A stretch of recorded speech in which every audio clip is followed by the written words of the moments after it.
Good evening, everyone. Sorry for the delay in starting council meeting. Madam Clerk, would you please read the adequate notice of compliance statement? Adequate notice of this meeting has been provided by the City Clerk's office in preparation of the council annual meeting notice dated January 8, 2018, which was properly distributed and posted per statutory requirements. Please be advised that the fire exits are to my right, your left, and at the back of the room. The city has a listening system to assist the hearing impaired. If anyone needs hearing assistance, please obtain the system at the dais and return it thereafter. Thank you. Roll call, please. Mr. Bowman? Here. Ms. Fox? Here. Mr. Gould? Here. Ms. Little? Here. Ms. McTiernan? Here. Ms. Ogden? Here. President Naidu. Here. Now I'm going to call upon Dan Miller, who's one of our interns, to come up and lead us in the Pledge of Allegiance.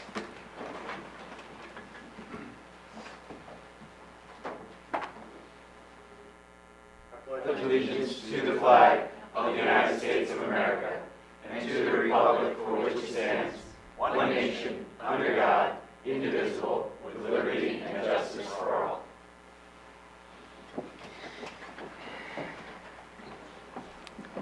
Thank you very much. Now on to the minutes for approval. Oh, no, I'm sorry. Madam Clerk, would you please read the notices regarding closed session and hearings and comments? A closed session meeting as authorized by state statute was announced and held prior to the start of this meeting, and the known items for discussion were listed on the published closed session agenda. Please be advised that council meetings are broadcast live on Comcast Channel 36 and Verizon Channel 30, and rebroadcast on Thursdays and Saturdays on Hometown TV, also on Comcast 36 and Verizon 33. When invited to speak, please come to the lectern, clearly state your name and address, spell your last name, and speak into the podium microphone so that your comments can be understood by all and properly recorded. Whenever an audience or council member reads from a prepared statement, please give or email a copy to the city clerk's office at rlicatis@cityofsummit.org. To help facilitate an orderly meeting and to permit all to be heard, speakers are asked to limit their comments to approximately 3 minutes or so in length. Unless you are using an electronic device to follow the meeting agenda or need it for professional emergency contact purposes, please turn it off. Thank you. Okay, thank you. Now on to minutes for approval. Do I hear a motion to approve the minutes of regular and closed session of June 6th? I move to approve the minutes. Do I hear a second? Second. All those in favor? Aye. Any opposed? Any abstentions? One abstention. Thank you. Okay, on to reports, Madam Mayor. Thank you, Council President. Good evening, everyone.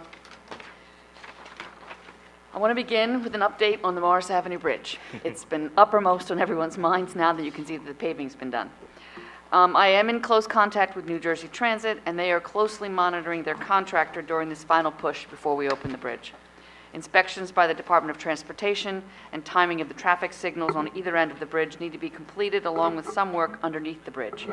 We've been assured by Jersey Transit that the bridge will be open no later than the first week of July, but they are targeting end of June. With the arrival of this beautiful summer weather, we are reminded by the Summit Police Department to please avoid distracted walking, which is a dangerous practice by pedestrians that talk on the phone, text, or listen to music instead of paying attention to the traffic and conditions around them. School gets out this week. We'll have a lot of children walking around town. And please avoid jaywalking and use the walks at the intersections whenever possible. And do, even though you're in a crosswalk and you have the right of way, do look to see if cars, because they're not always paying attention either. The 4th of July this year is our 71st annual 4th of July celebration. It's a wonderful day-long event beginning with the 9:45 flag raising, followed by the children's decorated bike parade at 10 a.m. There will be food trucks, children's rides and concerts, and entertainments with spectacular fireworks at 9:15. Admission is free, but donations to help fund expenses for the event are most appreciated. So if you want to contribute, go to summitcommunityprograms.com for more information and also information about the activities of the day. And then lastly, we had the first, hopefully, annual Family Fun Night last Thursday in the downtown, and it was really terrific. I was down there walking around, Beechwood Road was closed, and there were hundreds and hundreds of people, a lot of families. They kept coming. It was from 4 to 8. So I want to thank everyone who participated in the event. I also want to thank Summit Downtown Inc. in particular for organizing such a successful and well-attended event. And I want to thank everyone in the city who helped SDI make it possible. We closed Beechwood Road and Bank Street, as I said, and it was a great central location with great activities and vendors. So I do hope this will be an annual event. It was a lot of fun. Thank you, Madam Mayor. On to Michael Rogers, our city administrator. Thank you, Michael. Council President. Good evening, everyone. Summit's Board of Health would like to share that above-average rainfall this spring season has led to an increase in the number of mosquitoes and ticks. These pests can spread various viruses and diseases, so it is important to take proper precautions such as wearing Inspect repellent with 20 to 30% DEET, use screens on windows and doors, and please check for ticks and bite marks after spending time outdoors. A note from the Department of Community Services.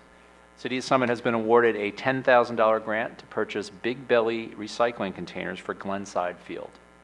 Thank you to the Recycling Advisory Committee for their work in applying for the grant. The Summit Family Aquatic Center is open full-time beginning Friday, June 22nd. Weekday hours are 12 p.m. to 8 p.m. and weekends from 11 a.m. to 8 p.m. There are a limited number of non-resident memberships remaining. For more information, please go to communityprograms.com. The new turf is down at Tatlock Field, and all of the markings on the field have been completed. Residents are asked to please remain off the field, off the turf, until the field is officially open. And finally, people ages 4 and older are invited to participate in the world's largest swimming lesson at the Summit Family Aquatic Center on Thursday, June 21st at 3:30 p.m. Event registrations begin at 2:45 p.m. Walk-ins are welcome. You do not need to be a member, and there is no cost to participate. You can find more information about this event at the Summit Community Programs website. And that's all I have for this evening, Council President. Thank you. Thank you. And for my council president's report, I'd just like to note that the next council on the road is going to be on July 11th at 7 p.m. at the First Aid Squad. It's the second floor of the First Aid Squad building. If you go up there, they have a big kind of a conference room, if you will. And we're happy to have residents come in. The purpose of this is to let residents just come in, raise questions that they have and issues, and we will try to address them as best as we can. And if we can't find or give you an answer there, we will look into it and follow up with folks. And so I encourage people to come. Again, it's July 11th. And the second thing I'd like to note that I did go to the Family Fun Night, and it was absolutely excellent. There was tons of people, and I do hope that we do it again in that location. My particular favorite was the magician. He did a number of tricks where I was involved. I could not figure out a single one of them, and I love that. So with that, we're on to presentations. The first presentation we have two presentations tonight, the first of which is the Shade Tree Committee Advisory Report from its chair, John Kilby. John, do you want to come on up?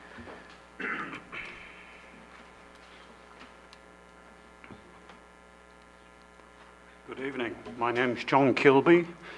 My name's spelled K-I-L-B-Y. I live at 19 Oxbow Lane.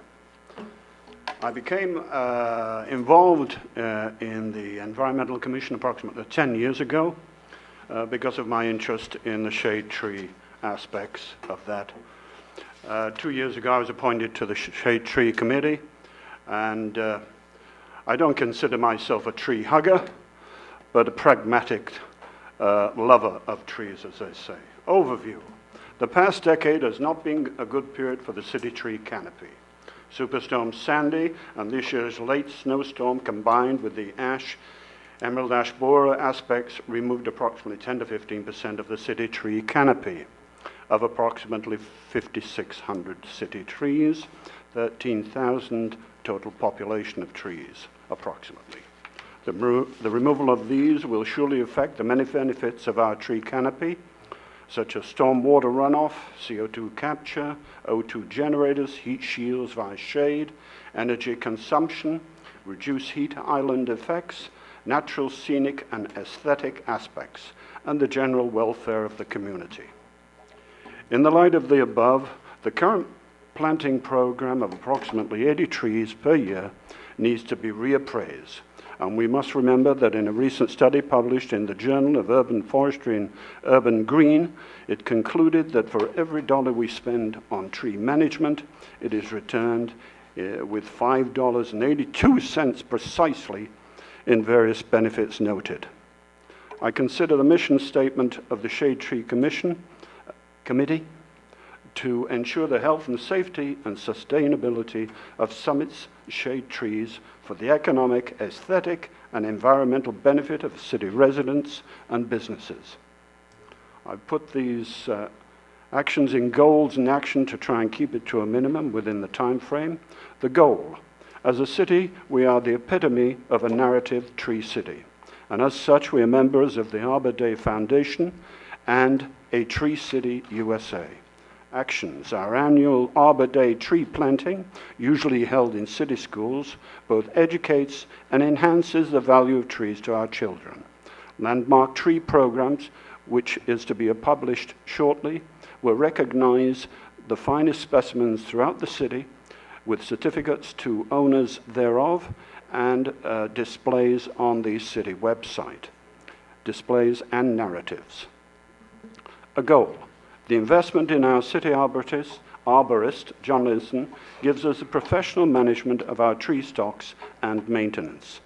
Action: the diversity of our tree stocks has minimized the effect of specific problems we've encountered, such as gypsy moths, ash yellows, and the potential emerald ash borer exposure. Goal: to promote to residents the necessity to plant new and replace old trees where necessary. Action: works through the city to generate displays, talks, flyers, website information, advising residents of tree varieties appropriate for our planting zones and possible impending tree diseases and pests. Goal: we have worked with the Environmental Commission to put forth suggestions to enforce tree ordinances, updates, and coordination with the Green Spaces Master Plan.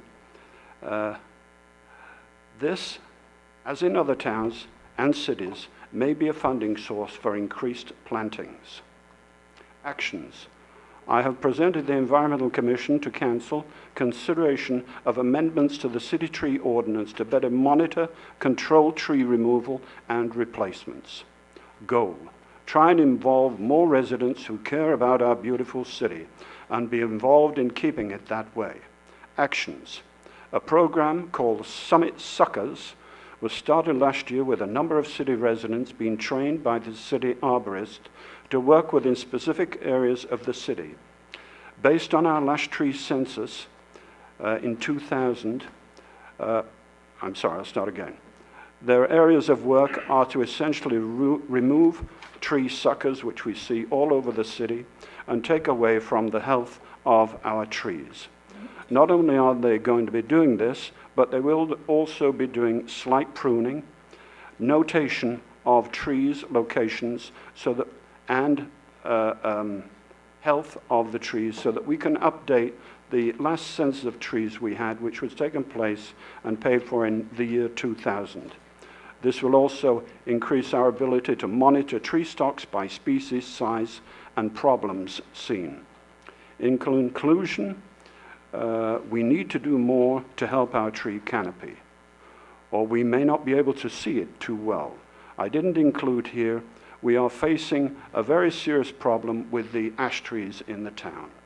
They are the largest component of our tree canopy, and if indeed the emerald ash borer, which is already around us in Montclair, in Bridgewater, arrives in town, this was a gift from our Chinese friends, and it's an absolute killer.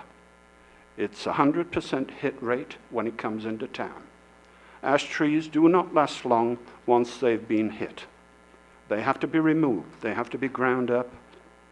So it's a potential coming our way. Thank you for your consideration. Thank you, John. I'm going to open it. John, wait a second. Maybe questions from folks here. Oh, I was hoping to get away before. I know. Well, we've trapped you here, John. So. Mary. Thank you, John. How many on the tree suckers now do you have? Do you have Sorry? the committee of the tree suckers? How many? There are 6 trained so far. Okay. And I'm going to split up the city with street maps, give them their tree locations from the 2000 census, so that when they go through, we can update that. We'll also have to convert it. The most common program these days is iTree, Ours is not iTree. So I'm hopeful once we get it up to date, we can get somebody to convert it to what everybody else is using. Okay. Then my other question is, you said that the 80 trees per year is not adequate. What would you propose being adequate per year? Well, in my mind, anything we can afford. We've lost 400 trees with Sandy, approximately. Right. We lost, if you go to the transfer station, you can see how many we lost with this snowstorm. Even trees that were perfect, you look at the trunks, they're perfect trees. You know, just that little bit of extra weight took them out. I mean, we're losing trees. A lot of complaints, you know, people coming into town, new people, clear cutting, etc., etc. But we're facing nature as well. Whatever we can do, we should do. And the last question I have about the emerald ash borer. There are things people can do to prevent it coming into Summit. Am I correct? As in like firewood and things like that that Yeah. we bring into the city. Can you speak to that a little bit? That ways people can try to prevent it coming into the city? Well, we've got flyers in the building department that we give out with the firewood transportation aspect of the talks we've done at the library. We've handed out all of these literatures to, but that will come into effect by the state once there is a discovery of emerald ash borers in the city. They will mandate it. We can't do anything. I've talked to most of the firewood suppliers in the area. They know about emerald ash borer, but the problem is, you know, people that may have a place up in Vermont or something like that, bringing firewood home. This has been, the actual emerald ash borer can only fly approximately 10 foot. This has come through the Great Lakes and is already on our doorstep. And it can't fly that far. It's all firewood transportation and things of that nature. Thank you. As to the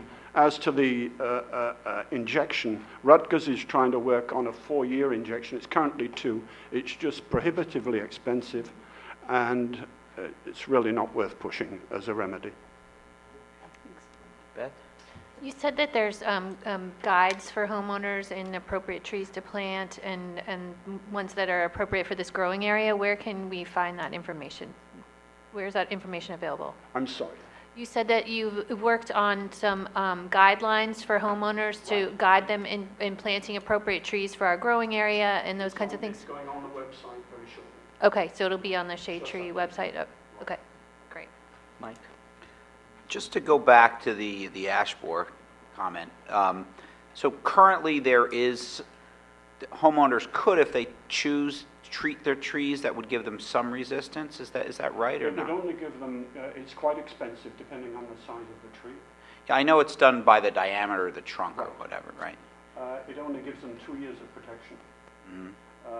We haven't seen it yet, so if they start now, once you start, it's a 10-year period usually that the emerald ash borer is in town. So if you've got 2 years, you've got 5 applications. If they start now, they may be early. It's going to be incredibly expensive. Ash trees are a tree of opportunity. They're the most, they grow everywhere. So unless you've really got a species that you, or a tree that you've really got some faith in, it's really not worth doing that. Yeah, no, we have some on my property, and I've talked to some tree people. The one equation, though, is probably most people in town have lost trees through the Snowtober storm and hurricane. It's expensive to get rid of, you know, to cut up and go the tree. When you look at it that and you weigh potential costs of cutting that tree down, it becomes a little, at least in my mind, a little more worthwhile to actually try and prevent that from happening. No, I would, if they get to 4 years, then I would rethink it. You know, it becomes viable, somewhat viable. But Steve? I guess on to Mike's comment about the ash, it only affects the ash tree. Are there any trees that are recommended that are resistant to these diseases? well, it is specific to ash. But they've also got this ash yellows problem, which we're dealing with as well. That's why some of the ash trees in town have been taken down now with the ash yellows. But yeah, it's specific to the ash tree. It's interesting, I was away last weekend, and I was at a property that had 3 ash trees that were dead, and you could just sit there and you could see how he was getting them taken down this week, and he was convinced that his property was going to lose probably 20 trees in the next. It's sad because it was beautiful property. Yeah, they don't last long once they're hit. Yeah. 2 years, then they become a little dangerous of coming over. That's a problem we'll face. John, oh, Matt. Sorry, thank you for the excellent presentation. I feel like we've heard about loss of our tree canopy at several meetings, and I guess question for City Administrator Rogers, how many hours do we have the forester? Does he work full-time, or is One he? day a week. Yeah, he's only 7 hours. 7 hours a yeah. week. And when we plant these 80 trees per year, are we planting them on public property, or are we mandating residents to do that? Oh, thank you, Paul. Thank you, through Council President. So the 80 trees are planted on public property in the right-of-way. A lot of the trees we did lose during the various storms were private trees. We lost some public, but private. I think where we need to move forward is more education to the public about how they should be planting trees that they lost on their property. One of the challenges we're having, even though, we're planting 80 trees a year, our challenge is to get folks to agree to allow us to plant it in our right-of-way. A lot of folks now, because of the storms and the damage they've seen that the trees create, they don't want trees planted in front of their property. So I agree, I would like to see more trees planted, more than the 80 we do. But I think we need to look at educating the folks, because most of those 400 trees were private trees. So a lot of what you see down at the transfer station, that pile that we're chipping up, is what we collected that they were able to put out, that we collected. So, and in the ash borer also, it's not just the borer that's killing the ash trees. A lot of folks are removing their ash trees not because of the borer, because there's another disease that the ash trees are susceptible to. And what it does is it doesn't allow the ash tree to take in water, chokes it, and that's what we're seeing here. We have actually injected probably 12 ash trees in the downtown for the past, I would say, 6 or 7 years. And they've survived. Those trees actually, when they were planted in 2000, we didn't know it, but at that time, wherever they came from, the nursery they came from, they had the borer. Oh, my gosh. So 2 years after they were planted, the borer came out. That's how we knew. So we injected those trees, and they survived. But emerald ash is, they're susceptible to also another disease, and that's what you're seeing. So we received a grant a year ago, and our city forester has identified the ash trees that need to be removed due to disease, and we have a contractor that's actually removing those trees. Paul, what do we plant then? Are we planting more ash trees? What are we No. planting now? So one of the things the city's done real well over the years, the past 50 years, is when they plant, we've always planted various species of tree. We learned from the elm disease that came through this country in the early 1900s. There were thousands and thousands of elm trees. And what we've learned is when that came through, it just destroyed most of the canopy in the United States, all the elm trees. So we learned early on that we need to plant various species that would not be susceptible to a lot of, like the ash. So we know that we do have a lot of ash. As Mr. Kilby said, they are abundant in Summit because they're almost like a volunteer tree. They just crop up in the woodlands. And so we've learned when we plant our trees, we plant probably 9 different species of tree. So we're not susceptible of having all of our canopy destroyed with 1 or 2 diseases. And John, let me ask you a question. The tree suckers, is that like people can volunteer on the city's website? Is that up there? Absolutely, we're still looking volunteers. Okay. Anybody that's looking, please get We'll in touch. try to make sure it's kind of prominent so people, I think it's fascinating. I mean, it's kind of cool stuff to do. Yeah, We should put it prominently on the city website. Yeah. After this meeting. And last question for Mr. Cascades, could we, it seems like the right-of-way trees that you're talking about, those are better maintained because you have crews out there working on them, so they're less likely to fall in a storm. And could we somehow manage to raise the number from 80 to 120 or something that we plant per year? Councilman, yes, it's a funding issue. We look for any available grants. We do receive some grant money for tree planting. We're going to be applying for one. You'll see it in a future council meeting. We're requesting an application. And we would like to plant more trees. It's just, we need the funding because we don't plant in-house. We have a company that supplies the trees and a vendor that plants our trees. That's something to be looked to for the next year's budget. Thank you. Any other questions? Steve? Paul, remind me, I thought we had offered tree to residents last year that we had surpluses that we could plant some trees, or was that a different program that we had? Yeah, no, we've never really offered any. There was a program that the state of New Jersey had once offered where they were providing bare root trees. So that's a little different than we do. So when you plant a tree, you notice a big ball on it. There are bare root trees that don't have that ball, and they have to be planted and the state was offering bare root trees at the time, but we weren't part of that. I thought I remembered something last year where we had some trees. Yeah. And if I can say, I'd just like to thank Mr. Kilby. He's done a great job as chair of the Shade Tree Advisory. They do some great work. They're very dedicated individuals, and I just want to thank you. And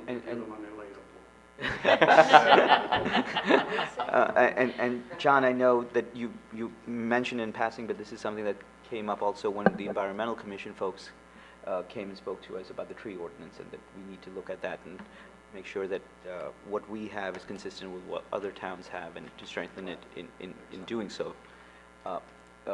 Marjorie? Thank you, John, for this presentation. The other thing that I think we've talked about as part of looking at the tree ordinances is how we enforce our existing ordinance. And I think a lot of residents may not be aware that when you remove trees, you need to get a permit, and there also are replacement requirements. So I think that's something that we need to continue to work on and look at our ordinance, how it's currently written and enforced, and also how we might be able to improve it. So that's something that I think we need to do coming down the pipe. Right. Yeah, I think that's a big part of what was put together, try and strengthen that. Yeah. And try and put some, unfortunately, financial aspect to that as well. It wouldn't help planting more trees. Well, as you said, John, there's a financial benefit to having trees and having a tree canopy, and it's 5 times as much as the cost of the tree, and so therefore, it's something that has a real bottom line effect on people's how the city looks and the value of people's properties. So we have to consider that. There's no other questions. Is there any comments or questions from the members of the public? Thank you, John, very much for coming in. Really appreciate it. Thank you, John. Okay. Moving on to our second presentation, we're going to have a presentation by the Deputy Fire Chief, Don Nelson, and the Battalion Chief, Paul Imbibio. Imbobo. I messed it up, Paul. I apologize. But I think they may also have a consultant here to talk about the new firehouse study. Don, Well, just to yours. set it off, we've been attempting to pick up our presenter tonight since 2:30. And when you're at the airport at 10 minutes after 7, and you got to be here by 7:30, you're like, holy cow. Give me an emergency anytime. Right, so we're here. We made it, thank God. So, good evening, Mayor Radis, council members, City Administrator Rogers, and the citizens of Summit who hopefully are viewing tonight. Thank you for giving us this opportunity to present this firehouse project. I know time's limited, so let me introduce Battalion Chief Paul Mbimba, who will get you up to date of what we've been doing for the last 4 years. And then after Paul's done, Chris KD from LeMay, Erickson, and Wilcox out of the beautiful state of Virginia, not as good as New Jersey, but pretty good, will actually do a PowerPoint presentation for our firehouse study. All right, so Paul? Chris?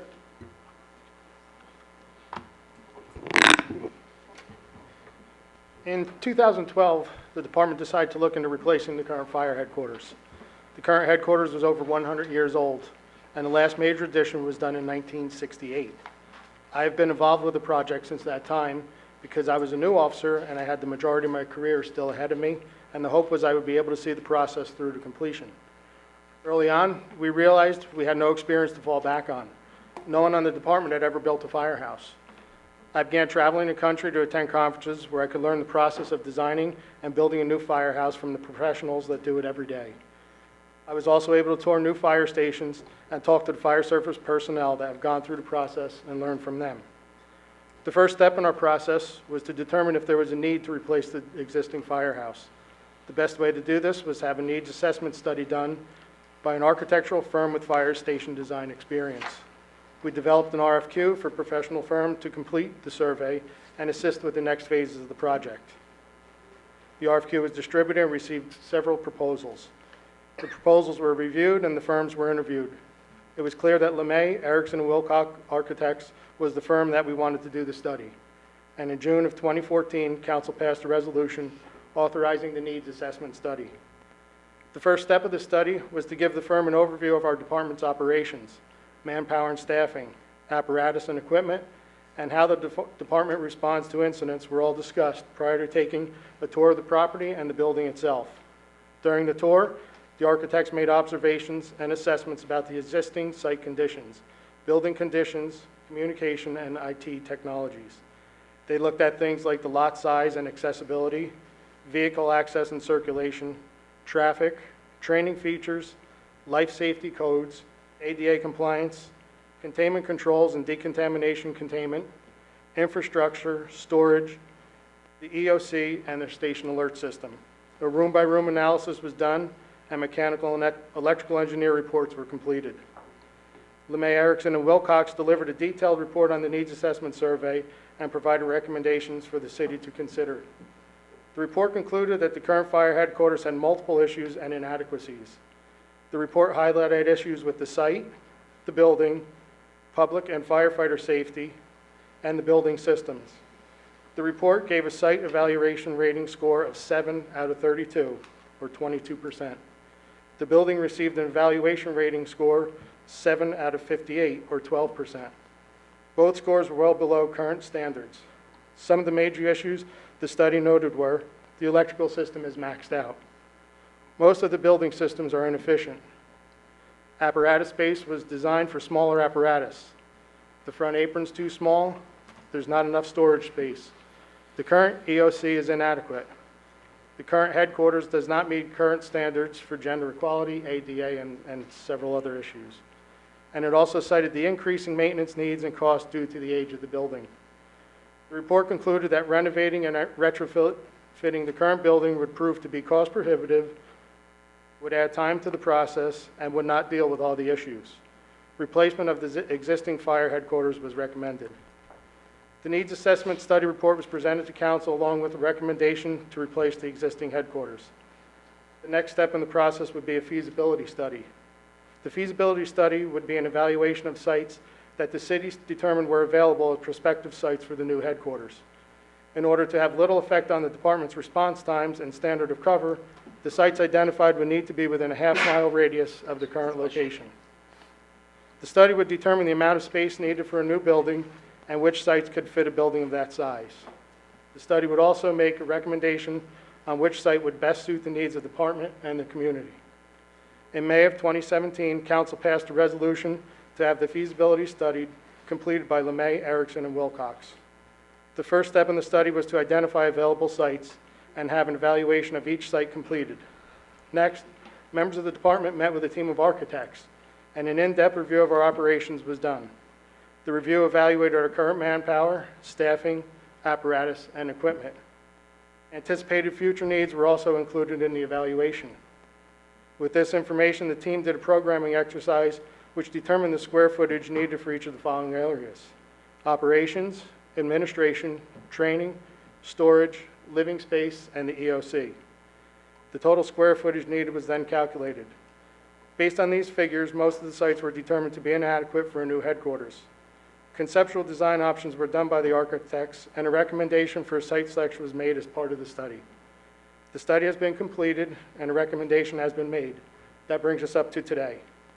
I'd like to introduce Christopher Keaty from LeMay, Erickson, and Wilcox Architects, who will present the results of the feasibility study.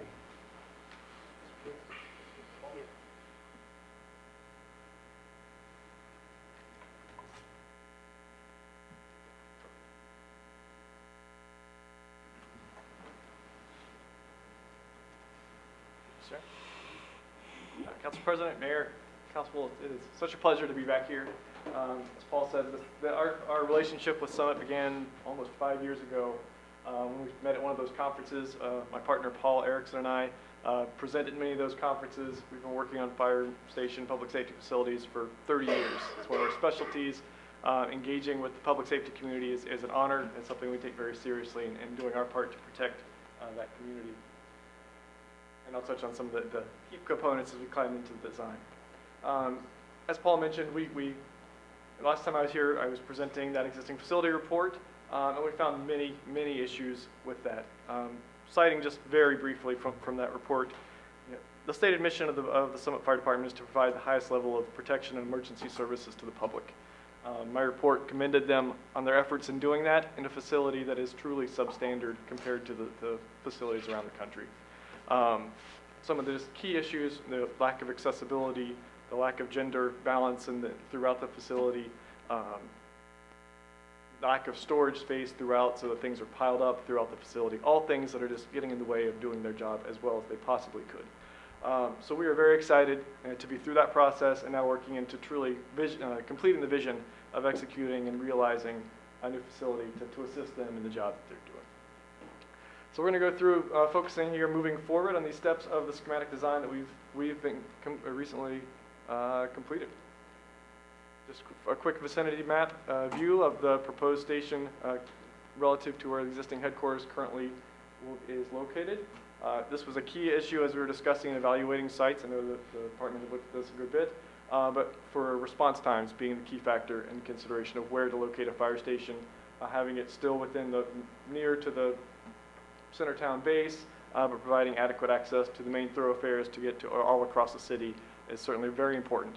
So the new site over on Broad Street, just down to the parking lot, is about a third of a mile from the existing site. So all those response times would still be very central to where they need to be. Quick overlay showing the basic site plan configuration. One of the key components, and do I have any means of pointing with this? Maybe not? Maybe not. I'll stay here. One of the key considerations as we look at this site, we talk, my partner Paul Erickson refers to the necessary space for apparatus bays and the aprons on either side as an aircraft carrier. It's a very long linear space that largely dictates how you use your site. You have this length space that's typically 80 to 100 feet for the apparatus bays themselves, but then you have a large apron of concrete to the front and back that is upwards of 150 to 200 feet in this rectangle, which is very much what you see laid out here. It's why the building is rotated to allow that U-shape kind of configuration, the saddle that comes back out to Broad Street, with the main response coming out to the intersection. So that can be signaled, it can be controlled, particularly this intersection, knowing it allows both access east and west on Broad, but also directly into one of the residential neighborhoods, again, with a heavy focus on response time. For both site design and the building design itself, that's a key consideration in everything we do, is minimizing the response times to get the firefighters out to do their important business. As we zoom in a little bit closer, see some of the other amenities on the site.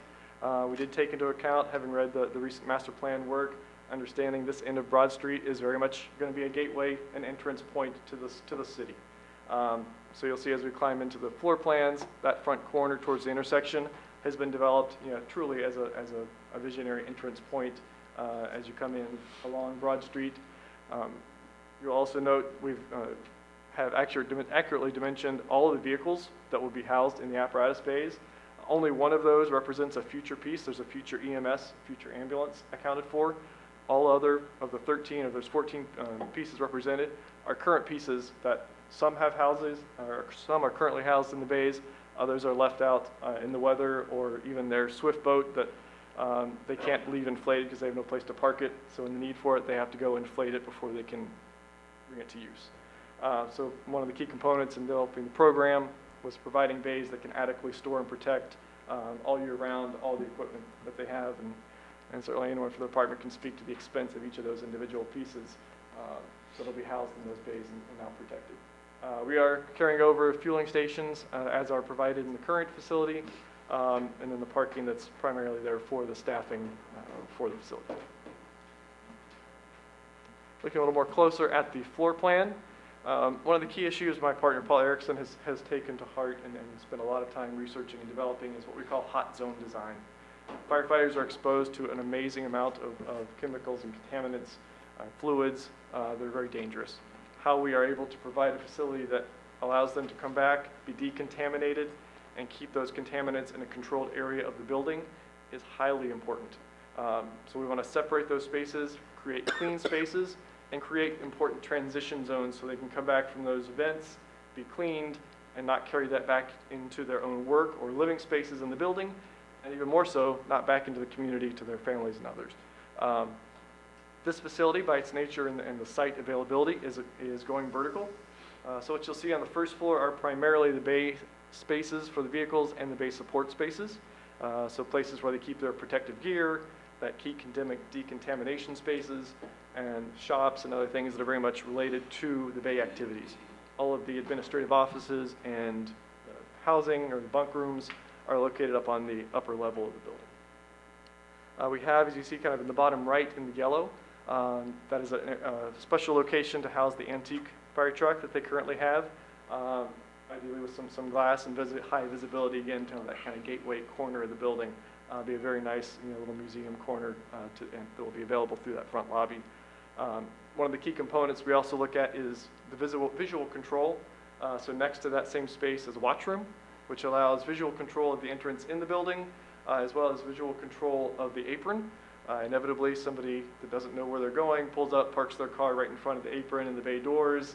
You want to make sure you're aware of that, control it, and get them to go park where they should if they're coming to visit the fire station. We do have a mid-level. The bays themselves are essentially double height spaces.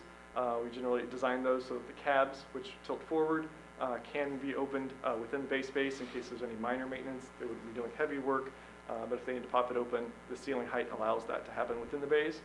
But that same height that the bays already require allows for mezzanines to each side. And one of the key components that was cited in the report, and we've talked a lot to the department about, is the importance and value of training incorporated into the station. They are there, it's a 24/7, 365 facility. The ability for them to occur or maintain training opportunities while they're in-house is highly valuable for what they do. So we've incorporated what you see to the kind of top and bottom of the bays are mezzanines on either side, where we can set up opportunities for training to occur. It can be as simple as ladder evolutions that come up, but again, it's fully enclosed. They can do it no matter what the weather. There could be 24 inches of snow outside. It could be 90 degrees in the summer. They have a place where they can get some training done in the course of the day, which is excellent. And the opportunity to have those mezzanines on both sides. One of the facilities that we've reviewed and talked with Paul and others about is our Charlottesville facility, where potentially we can even actually get some connections across, and you can do high ropes across from mezzanine to mezzanine. So lots of things that we can incorporate in a very inexpensive way within that space that's already provided by the base. Up to what's effectively the third level of the building, we have the administrative offices and the house, which is kind of the kitchen, day, dining, and bunk areas. It's one continuous fluid space, which is very valuable for interactions, but it's also fully separated. So the front side that faces the street, that faces Broad, is the administrative wing.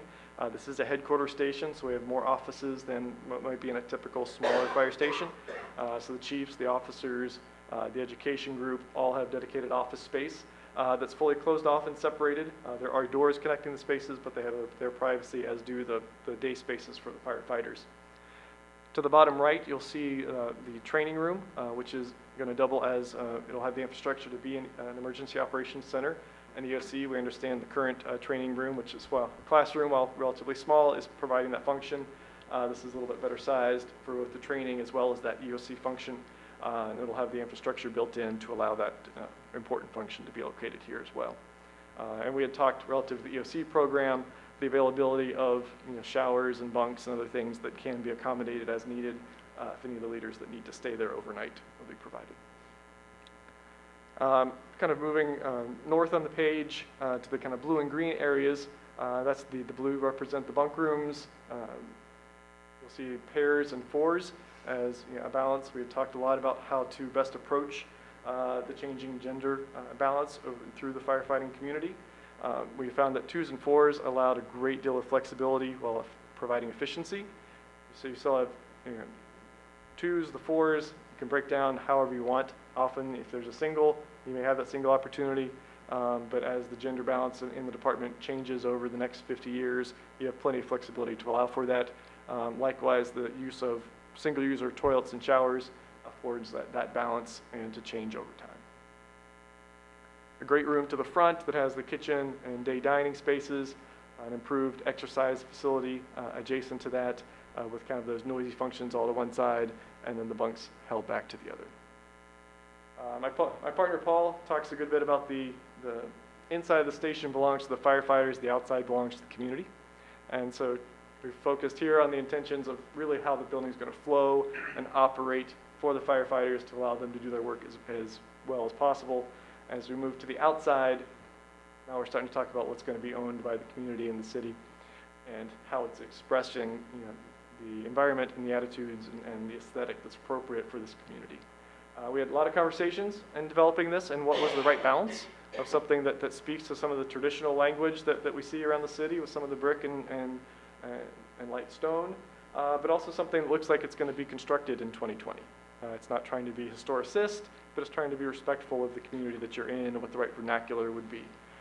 So something that builds on some traditional language, but also has some use of glass and some modern materials and expression. So the top view is viewing kind of right from the intersection as you come into that area, but off of Broad Street. You can see the tall glass, the antique truck that's parked into that front corner. And to the bottom, first on the bottom left would be the easternmost apron looking at the bays, and then the rear kind of apron off is facing the garage to the bottom right. This view kind of gives a sense. One of the items I read in the master plan report and talked to others about was a sense of cityscape and how the building is set back appropriately, enough width for trees, but it's not set too far back. We have a lot of program to accommodate, so we did talk, and it's effectively the face of the building is close to alignment with where the face of that parking garage is. It's actually set back just a little bit more, so we have a little bit more space for some trees and potentially some benches along the way. You'll see here one of the important items we know that we had talked with the department about is the existing bell and finding a home for that. It's sitting over in the corner with a small memorial garden. Likewise, we found a place for that here at the front to create a little plaza center. So there's kind of a drive-through where the truck can come out when it's used for its ceremonial parades and such. But it's a nice little place for the flags and the bell to provide that little entrance kind of on that gateway side of the facility. And those are the key points. I'm happy to review any details of our process or any design thoughts, answer any questions. Thank you very much.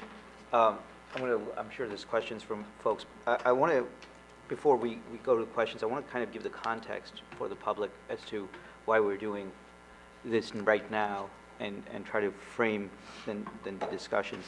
So three different items. One is, why are we looking at the fire station right now? Obviously, the battalion chief talked about how old the current building is. It's over 100 years old. We last had renovations in 1968, which is the year I was born, so that tells you that that's some time ago. So, but more importantly, we are going through a redevelopment looking at the Broad Street East, which includes the property where the current fire station, Broad Street West, which includes the property where the fire station currently resides. And among the questions that people always ask is, well, what's going to happen with the fire station? What's going to happen to the fire station? And so this is part of that entire process thinking through what is going to happen, because we need a fire department, we need a fire station. How are we going to accomplish that, and what it should look like? And so this is not the first and only time we're going to be talking about this. There'll be many other occasions that we'll be talking and getting into the details about it, but it is part of that overall conversation for Broad Street West, what will happen to it. So that's putting that in the context. The second thing is, sometimes people ask us, well, why do we need our own independent fire department? And also, this obviously will have a large cost dollar associated with it. There's no doubt about that. And part of, again, going back to Broad Street redevelopment, part of the reason of how to finance this in our thinking would be to look at the monetary revenue that the city gets in the process of doing the Broad Street West redevelopment to offset the costs of doing this. So it's not purely going out there and taking out bonds to do it. So that has to be put in that context. But then answering the question of why we have a fire department that's an independent professional fire department, why do we have need for a fire? Because we have a city that has a Fortune 100 company that has 2 campuses on it. We have a city that has a major hospital with a helipad in it. We have a city that is a major state train station that has multiple lines coming into it, and we have a city that has it ranks to highways. Combined with the fact that what we're looking at is, and we have seen this already, a lot more multifamily use construction going on in the city. And we've had the fire chief come in and speak to us over time, talking about why fires have become much more dangerous for firefighters and the need to get there quickly. But it's not only that it's dangerous for firefighters, but they go faster, and so therefore more of the community is at danger. And so you can't wait for some fire departments from other places to come in and address it. So that's putting that in context. And finally, when we think about this building, we have to think backwards as well as forwards.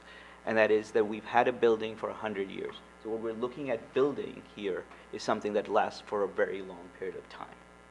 And so we will take our time to think through it, but it also means, yeah, we have to invest a fair deal of money, but that is money that is going to be used, by this community for a really, really long period of time as well. So with that context, I'll open it up for questions that folks may have currently for right now. Anyone? Matt? Well, thank you, Christopher. I spoke to you on the phone about it when you showed us originally, and I'm I'm a big fan of the design, and I just want to get up on a soapbox for a minute, and I'm sure that everyone up here feels the same, but our firefighters, they're out there day and night working for us, putting their lives on the line for us, and meanwhile, the station they're in is falling apart. It leaks when it rains. What you talked about with hot zone design certainly doesn't have, and certainly we want to make this space as safe and efficient for them and comfortable for them as possible. So, in my opinion, they need this new station right away. We need this new station as a community, and it's the least we can do for the people who put their lives on the line for us. It's not really, it's just a comment. Thank you, Matt. Any other questions, comments? Mike? Yeah, no, I know this has been a long process, and thank you for trekking all the way back up to lovely New Jersey from Virginia. And obviously, you guys have been doing a lot of work around this, which is great. I guess I just have a couple of conceptual questions to start with. One is, we've always talked about this, and we've got to put the firehouse somewhere. And I know there are a lot of restrictions on where that could be. As you pointed out, you know, it has to be somewhere that they can respond to all different parts of Summit in an equal fashion.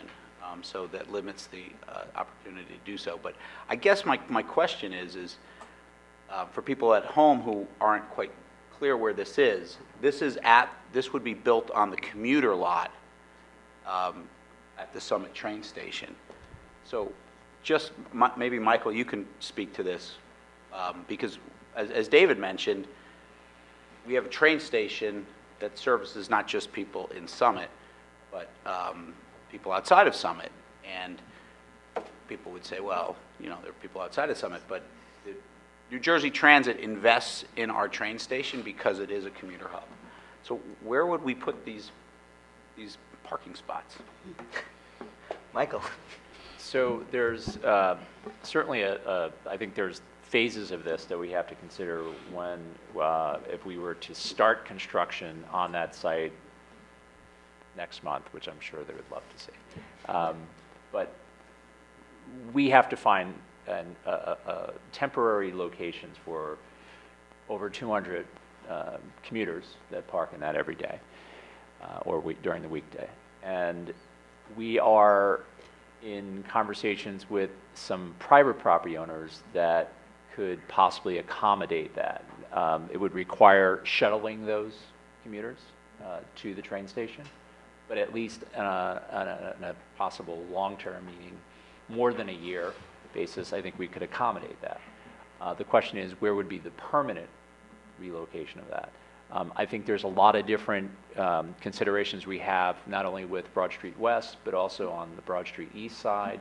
And we'll start that conversation, I think, soon enough with this governing body and the community about a possible long-term permanent structure or redevelopment of that particular area of the city.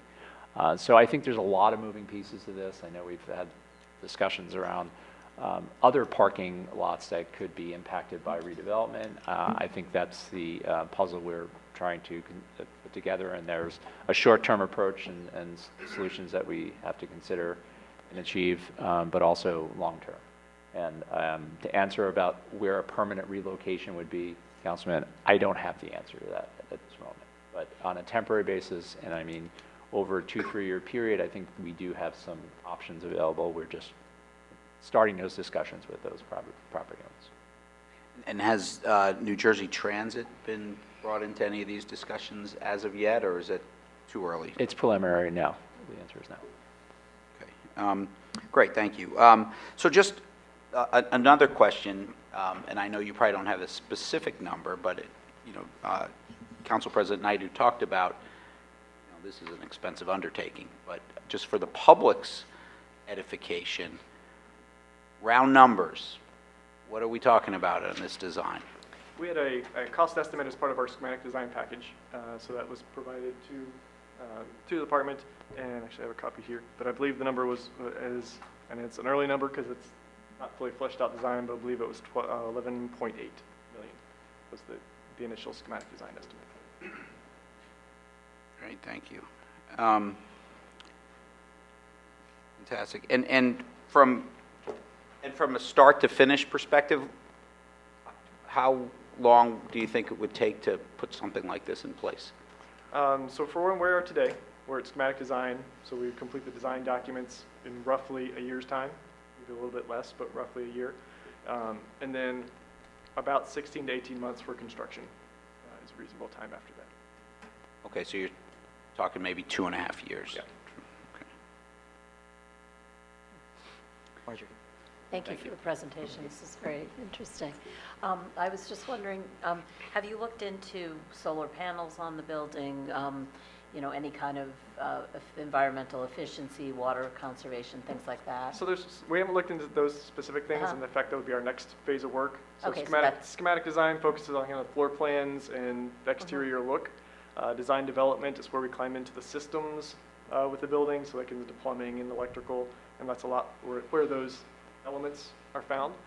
We have done a number of stations that are LEED certified from silver to gold to platinum. So it is very possible to do a very sustainable fire station. We actually have one in Fairfax County, Virginia right now that will be our first that is proceeding with a significant number of photovoltaic panels on the roof. The costs are finally coming down to a point where it's feasible. This is a project type because it is 24/7, so it actually makes a lot of sense for photovoltaics if we can find a way to make the numbers work, because it is using all the time. An office building, the window of time is narrowed, but here where it's a full day facility all the time, it's a great use if we can do it. It also doesn't have trees right on top of it the way some of our other Very buildings true, do. yeah. So I think it's definitely something we're interested in exploring. There is an additional cost, certainly, to be balanced, but the payback period for PV, that recent station I just mentioned, is down to 10 years, which is a great milestone to get to, because when it was 20 years, it was hard to make the dollars work, but as that's come down, we hope to see that happen. Okay, thank you. There are other options to some of your other points, water use, a lot of things that we incorporate as a basic sustainable effort that we would want to incorporate. Right, which would also save money presumably in the operation of the building. Okay, thank you. Mary? You might have said it and I missed it, but what is the actual square footage of this? It's about 32,000 square feet. Thank you. Anybody? I just want to think it's a great presentation. Thank you. We've been talking about it for a long time, and I know our firefighters deserve it, and our community does as well. So hopefully we put all the moving pieces together with parking and financing, and we can move forward. Thank you. Thank you, and we're very excited to be part of pushing this vision forward. Thank you. Let me ask a question now. Off of Councilman McTiernan's question, did you look at another site? Or did you guys consider others? So we were involved in the feasibility that looked at effectively 3 sites. There were 2 others. In fact, I have, if I can go back a few slides. to the Maybe you front. could just walk us through why those other 2 sites don't work. So see to the red outlines on the 2 sites at the other end and the west end of Broad Street. Our understanding, and those were the 3 sites that were brought to our attention as they were city-owned or city-available sites, and that were within, again, the key is the response area. So these were in the right corridor for Right. consideration. I mentioned earlier that aircraft carrier description of what we need in terms of proper size and proportion for the bays and the apparatus bays. And you can quickly see the geometry of those other 2 sites. In fact, the one on the corner with that very acute angle was a non-starter. There was no way to lay out a station there, particularly with you have to be appropriately distanced from intersection, enters, and just for safety of vehicles exiting. And just so that people who are watching or can't see this, that I think the property you're referring to is the parking lot that's behind the post office building, correct? No. Which one are you talking So about? the first one was a non-starter. It was at the, yes. Corner of Broad and Morris. Okay. So that one, just because of its geometry and the acute angle and its relation to the intersection, was effectively a non-starter. It just wasn't reasonable, to consider. Okay.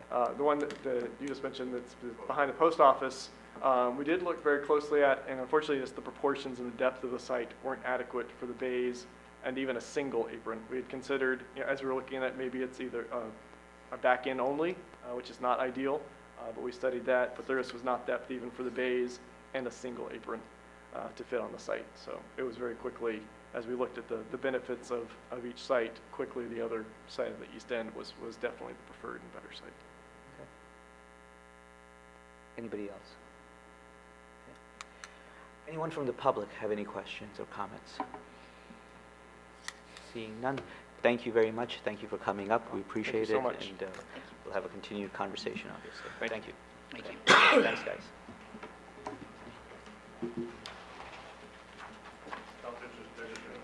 Absolutely. Okay, we'll take like a minute break if you guys want to just.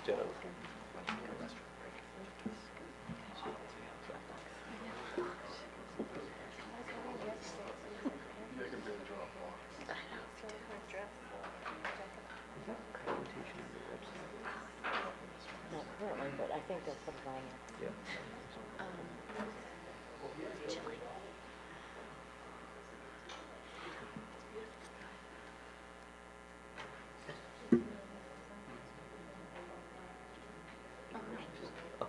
Okay. Making notes on it.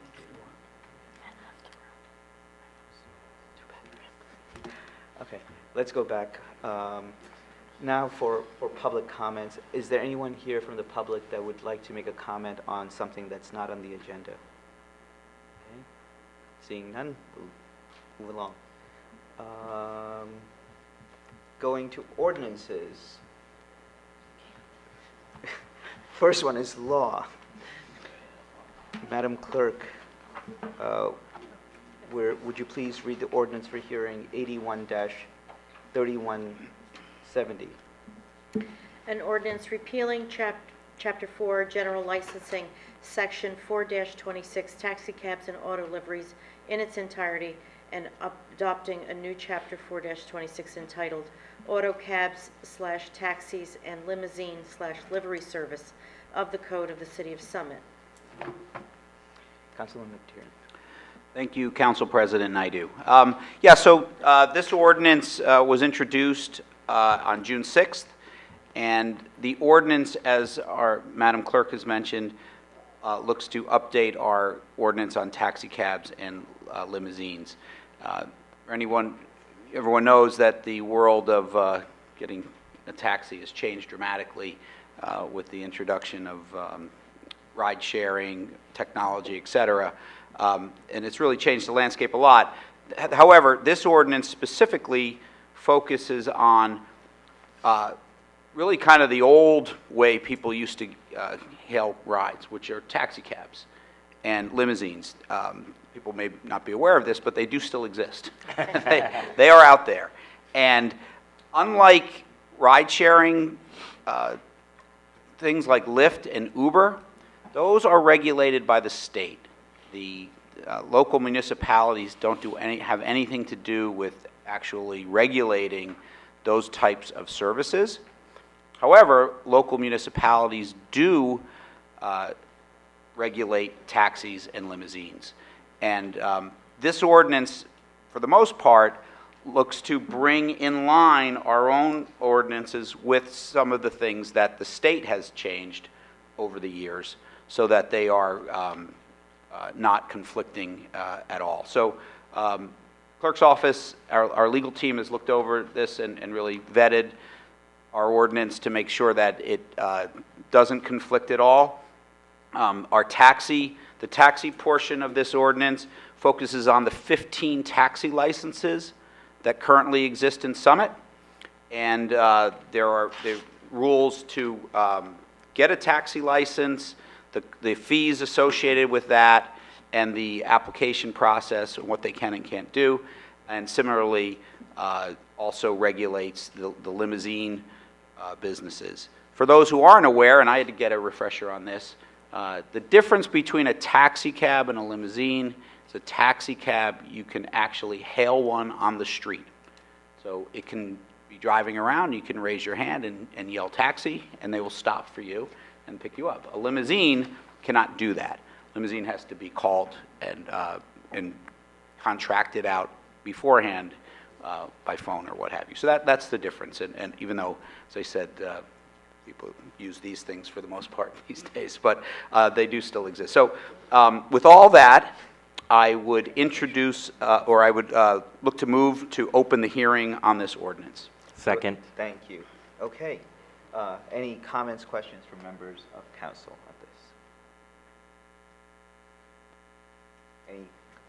Seeing none, any comments or questions from members of the public? Any further discussion? I guess one of the questions that people would have had, but you've answered it already, Councilman McTiernan, is does this regulate Uber and Lyft? And it doesn't. And it's not intended to, but we're trying to bring our ordinances up to what is necessary for state standards, and we need to do this. Okay. Any further discussion? Okay. Hearing none, I'm going to close this hearing. Okay, ordinances for final consideration. Law 18-3170. Madam Clerk, would you please read?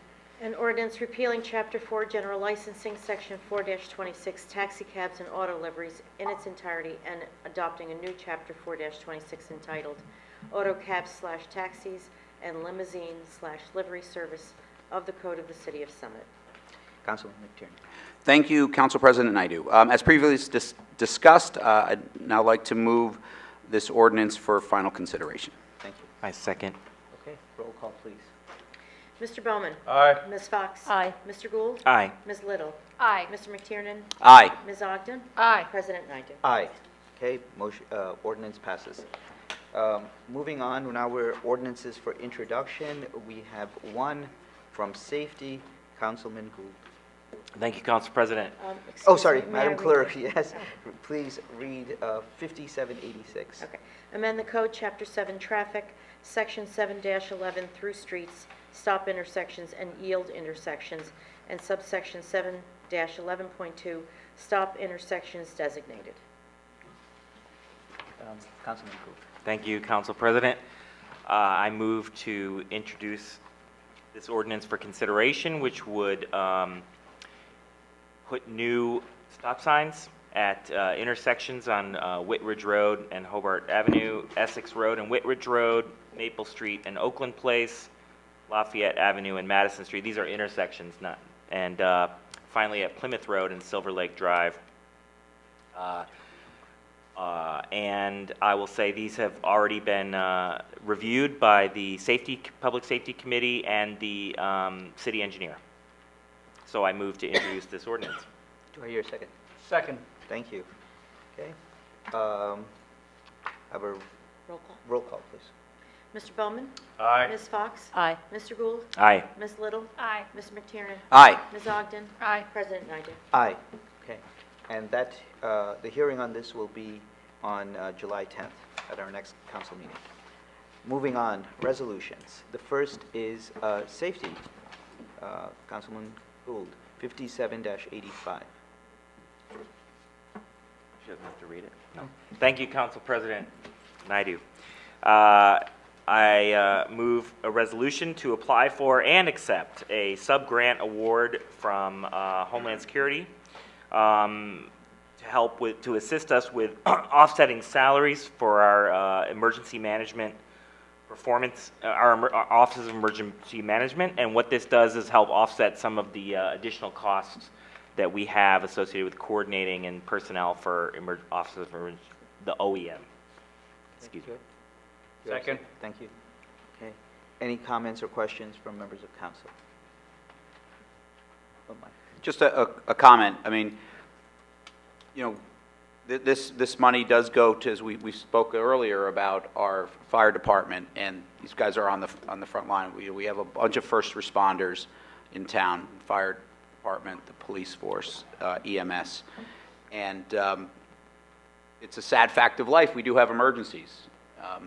You know, this covers a lot, but we are affected, in particular over the last several years, with a lot of natural, maybe depends what you'd say, disasters, but, you know, the town has gotten hit pretty hard by stuff, and that puts people in danger, and it's great to be able to get some money to offset some of these costs, because these people do go out there, and they really are there in the front line protecting us when we need it most. Thank you. Yes. Anybody else? Any comments from members? Oh, Matt. Thank you, Councilman McTiernan. Well said. And I didn't state before, the grant totaled $20,850.73. Thank you. Any other comments? Any comments from members of the public? Okay. Any further discussion? All those in favor? Aye. Opposed? Okay. Moving on, we are into finance and personnel. Councilwoman Little. Thank you, Council President. The first Finance and Personnel Resolution, number 5369, is to authorize the 2018 financial services of our municipal auditor, Farioli, Wilcox, Cerullo, and Cuva, not to exceed $64,500. This is the same auditor that the city has been using for the last 8 years. Last year, we did a review of the audit services, and after reviewing a number of different options, we decided that the current auditors were doing a great job, and that we were going to continue with them, and that is continuing through this day. And the city administrator and the city CFO have both recommended that we continue with the auditors. So I would move this resolution for approval. Second. Thank you. Okay. Any comments or questions from members of council? Any comments or questions from members of the public? Further discussion. I'll just reiterate the point that you made, that this was something that had been looked at as far as choices for who we picked for an auditor last year. So this is a process that only recently we've completed as a body, and came to the conclusion that these guys were right, but they've been doing it for a while for the city. So, but still, they were still the right folks, and so I think, you know, it makes sense to just continue with having just done a review of who's out there available for us. Okay. All those in favor? Aye. Any opposed? Okay, great. Do we have a resolution from the floor from We Finance and do. Personnel? Thank you, Council President. I would like to make a resolution from the floor pursuant to closed session discussion, and that is a resolution to declare a vacancy for the deputy clerk. We recently learned that our current deputy clerk will be leaving for a different position. We are very sad to see her go, but this is a crucial position and very important to the running of the city. So we are making this resolution from the floor, and it is not included on the current agenda, but I would like to move this resolution for approval. Thank you. Second. Thank you. Any comments from members of council?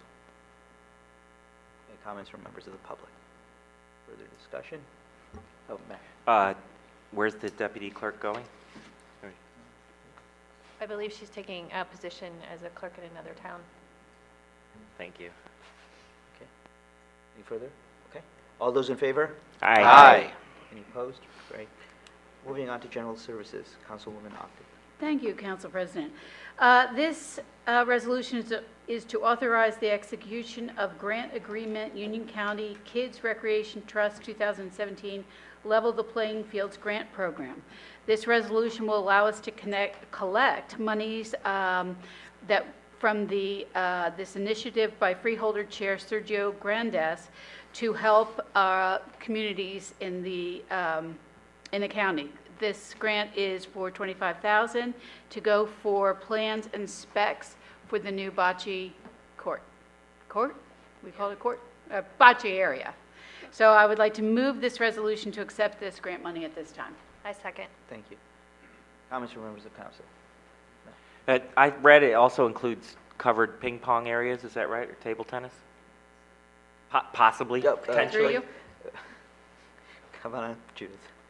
Outdoor table tennis? Thank you. It's a variety of things in the concept of the park. In this particular case, plans and specs to the first area, which is bocce, concrete ping pong tables, you're correct, seating areas, game tables, some shade areas, and then ultimately the next step would be a exercise area for outdoor exercise equipment for seniors and children with disabilities, and then a play trail, which is actually sort of a walking trail where you stop and play at a certain activity and move along to the next, mostly involving sensory activities, so that the participants of TRICAN and people that need that little extra push. It would be a very unique pocket park for Summit. So it's a start. It sounds wonderful, thank you. But ping pong will be there, you're right. And shuffleboard with it? We have looked at that. Very good. I mean, it sounds fantastic. Any comments from members, any other comments from members of council? I'm a big fan of ping pong myself, table tennis. Any comments from members of the public? Okay. Any further discussion? All those in favor? Aye. Okay. Moving on, law. Councilman McTiernan. Thank you, Council President Naidu. This resolution looks to renew 2000 liquor licenses for the upcoming year to carry through from July 1st, 2018 through June 30th, 2019. This is the second resolution focusing on this, and we do this as these businesses get their paperwork in. We approve them or get them in front of council for approval as they come in. So this is the second and last round. There are three types of liquor licenses that are issued in the city. One is just for retail distribution. Those are like package stores, things like that, to sell wine and beer and alcohol. This resolution covers 6 of those establishments. There are also club licenses in town, so these are for nonprofits who also serve alcohol. And there are 2 of these establishments that are included in this resolution. And finally, there are more traditional sort of bar, restaurant type establishments in town. There are 3 of these establishments in this resolution. I often get questions about this. Summit has 9 retail consumption licenses. Those are the bar and restaurant ones. We are grandfathered as a city to have 9 of these. A lot of people would like, I've talked to many people who would like to have more of these licenses in town because it'd help out the restaurant business, more places to go, maybe more nightlife in town. However, these are all dictated by the state, and they're dictated by population. I believe the number, it's 3,000, per 3,000 people, you get one license. So Summit has roughly 22,000, so we actually have more licenses for this than our population would allow us to. But we're grandfathered. We've had these licenses going back since Prohibition was scrapped, and that's why we continue to have them to this day.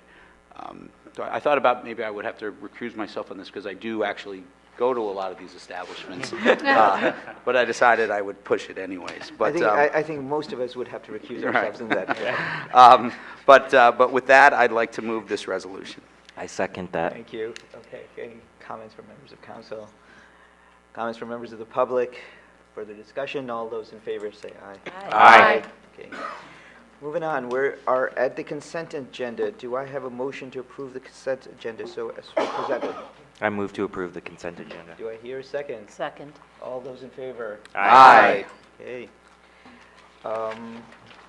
Moving on still, new business. Any council member comments or new business that people want to speak to? Okay, Mike. That's some new business. Couple of things. One, the local high school has wrapped up their spring sports season, and there are lots of highlights, some of which we've spoken about already over the last couple of weeks. One, though, two I'd like to just mention specifically. One, our track and field team at the high school just got back from nationals. So we send students down to compete against the rest of the country. They had this down in North Carolina, and there were several school records broken, and I think Summit won something like 13 medals at this. So really, really incredible showing by the track and field athletes down in North Carolina at the Nationals. So that's a great result. And then finally, or another event closer to my home, at least, is I'd like to congratulate the Summit boys lacrosse team. They won their group championship this year. They were in Group 2, so they won that. First time in a few years that's happened, since 2014. And they actually made it to the Tournament of Championship finals. So all the best teams compete in a little mini thing. And unfortunately, they lost, but doesn't do much to tarnish a spectacular season, and they should be congratulated. And then finally, I just also, as talking about congratulations, I'd like to congratulate all the seniors at Summit High School for incredibly hard work and accomplishments who are graduating this Thursday. So over 300 of them. It's fantastic. They're going to do many, many wonderful things all across the country. It's a lot of hard work to get there. They should be congratulated. But not just them. We have 4 high schools in Summit. So we have not the public high school, Summit High, that's graduating this Thursday. We also have Oak Knoll, Kent Place, and Oratory. They've all held their graduations already, and I'd also like to congratulate those fine young men and women for a job well done as well. Thank you, Mike. I'm sure everybody joins in congratulating all the folks who are graduating, and especially also their parents, who I'm sure are